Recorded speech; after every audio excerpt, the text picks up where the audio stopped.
Bien, compañeros, buenos días. Ahora vamos a hacer un ejercicio sobre 4 resistores que se conectan como se muestra en la figura. Aquí tenemos la figura. Tenemos dos resistores conectados en serie con 2 resistores conectados en paralelo. Entonces la pregunta es: encuentre la resistencia equivalente a la combinación de la figura. ¿Cuál es la corriente en cada resistor si entre A y C se mantiene una diferencia de potencial de 42 volts? Bien, pues el primer paso ya está dado, son las preguntas. Luego tenemos los datos. Aquí nos están pidiendo la resistencia equivalente entre los puntos A y C, el punto A y C. Y nos está pidiendo la diferencia de potencial, nos están dando la diferencia de potencial de 42 volts entre A y C. Ok, entonces aquí tenemos la figura. Como planteamiento tenemos la ecuación de las resistencias en serie, que es R1 más R2 más puntos suspensivos hasta Rn. Luego tenemos la resistencia en paralelo. 1 sobre RC es igual a 1 sobre R1 más 1 sobre R2 más puntos suspensivos hasta 1 sobre Rn. Y la ecuación del voltaje, ¿verdad?, que dice que es igual a resistencia por corriente. Ok, siguiente paso, desarrollo. Entonces la definición de corriente es V sobre R, ¿verdad? Y aquí tenemos la primera respuesta. Es la resistencia en paralelo, esta parte que tenemos aquí, será igual a 1 sobre 6 más 1 sobre 3 igual, estamos con un denominador aquí, es 3 más 6 sobre 18, de ahí sacamos el inverso y la resistencia equivalente a esas dos es 2 ohms. Entonces el nuevo circuito será aquí la resistencia de 8 ohms en paralelo con la de 4 ohms, en paralelo con la de 2 ohms, que es la nueva resistencia.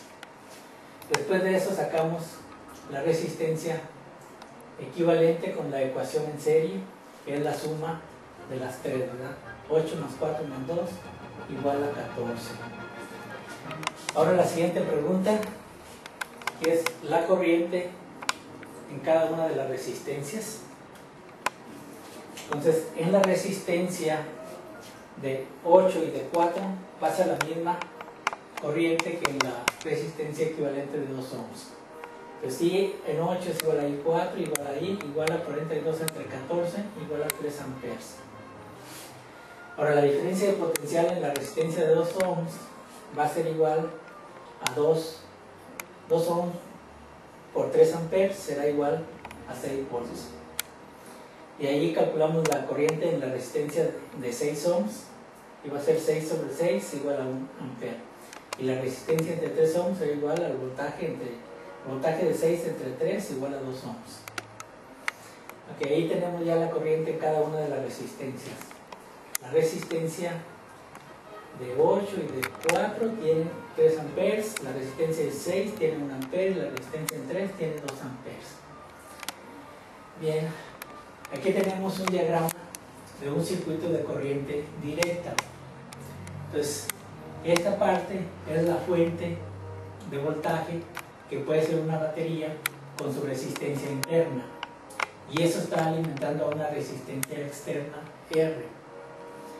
Este circuito lo abrimos, como se ve aquí, la fuente de voltaje, la resistencia interna y la resistencia externa. Cuando nosotros iniciamos en el punto A, consideramos que el potencial en el punto A es 0 y empezamos a recorrer el circuito. Cuando llegamos a subimos hasta llegar al punto B en un voltaje que es igual al voltaje de la fuerza electromotriz E. De allí seguimos recorriendo el circuito, y en donde tenemos la resistencia interna tenemos una caída de voltaje que es RI. Y seguimos recorriendo el circuito y llegamos a la otra resistencia, R mayúscula. Ahí tenemos una caída de voltaje RI mayúscula, ¿verdad? Entonces, aquí tenemos la ecuación.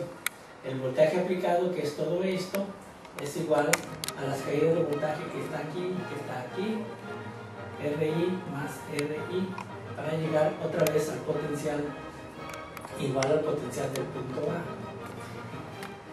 Aquí sacamos como factor común a la I y sale multiplicando a R minúscula más R mayúscula. Sacamos, mejor dicho, despejamos I y va a ser igual a E sobre R más R. Entonces esto nos dice a nosotros que la corriente en un circuito sencillo como el que tenemos aquí será igual a la suma de la fuente de voltaje E que se le aplique dividido sobre la suma de las resistencias, incluyendo la resistencia interna de cada fuente. Si a esta ecuación la multiplicamos por I, obtenemos I por E igual a RI cuadrada más RI cuadrada. A ese producto E por I se le considera la potencia del circuito, la potencia que la fuente de voltaje está dando al circuito. Y la potencia en R minúscula será RI cuadrada, es la potencia disipada en forma de calor. Ambas potencias se miden en watts. Y la potencia en la resistencia R mayúscula va a ser RI cuadrada. También se disipa en forma de calor y se mide en watts. Eso sería todo.